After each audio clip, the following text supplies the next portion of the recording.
এটা নিয়ে যুগে যুগে লেখালেখি হবে, স্মরণ করবে এই লোককে। এই যে এখানে মাটির তলে শুয়ে আছে, সেই সারা জাতির জন্য, ন্যায়ের জন্য, মুক্তির জন্য বুক খুলে দাঁড়িয়েছে।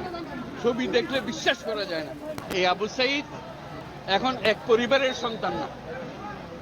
বাংলাদেশের যত পরিবার আছে তাদের আবু সাইদ এখন ঘরে ঘরে, প্রত্যেক ঘরে আবু সাইদ। এটা একটা ঘটনা যে গ্রামের মধ্যে এসছে, এটা বিষয় না। বিষয়টা হলো এই জায়গাটা হলো, এটা মহাকাব্যের জায়গা। মহাকাব্যের যে বীর গাথা শোনেন, বীর গাথার যে বীর থাকে, এই সেই বীর এখানে নিয়ে যুগে যুগে লেখালেখি হবে, স্মরণ করবে এই লোককে। এই যে এখানে মাটির তলে শুয়ে আছে,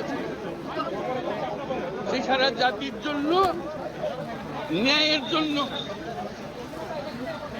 মুক্তির জন্য বুক খুলে দাঁড়িয়েছে। যে কাজটা সে করেছে, এটা নিয়ে যুগ যুগান্তরে কবিতা হবে, উপন্যাস হবে, নাটক হবে, মানুষ স্মরণ করবে তাকে। এই সে লোক এখানে শুয়ে আছে আজকে। আমাদের কাজ হলো যে স্বপ্নের পেছনে দাঁড়িয়ে সে বুক পেতে দিয়েছিল, সেই স্বপ্নকে বাস্তবায়ন। এটা আমরা সারা জাতির একটা কর্তব্য। আমরা শুধু এখানে এসে কবর জিয়ারত করলাম, চলে গেলাম, তা না।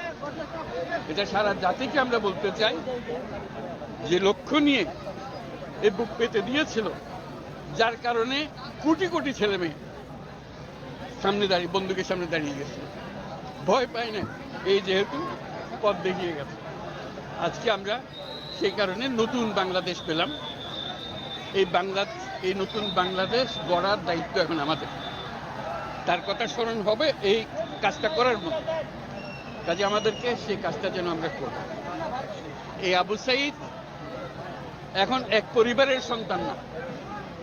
বাংলাদেশের যত পরিবার আছে তাদেরই সন্তান, এবং তারা অধিকার তাকায় থাকবে। যারা ছোট ছেলে মেয়ে বড় হবে, তারা স্কুলে পড়বে আবু সাইদের কথা, নিজে নিজে প্রস্তুত হবে, আমিও ন্যায়ের জন্য লড়ব, আমিও বুক পেতে দেব। সেই হলো এই আবু সাইদ। আবু সাইদ এখন ঘরে ঘরে, প্রত্যেক ঘরে আবু সাইদ।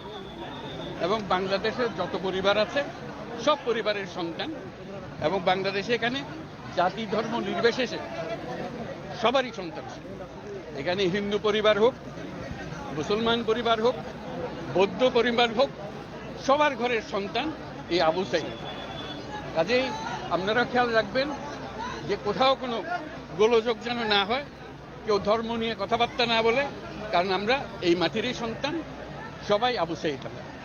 কাজে এদের সন্তানদের রক্ষা করা জাতি ধর্ম নির্বিশেষে, এটা আমাদের এখন কর্তব্য। আমরা যেন এটা নিশ্চিত করি, সামনে গিয়ে দাঁড়াই। আবু সাইদ যেরকম দাঁড়িয়েছে, আমাদেরকে ওরকম দাঁড়াতে হবে।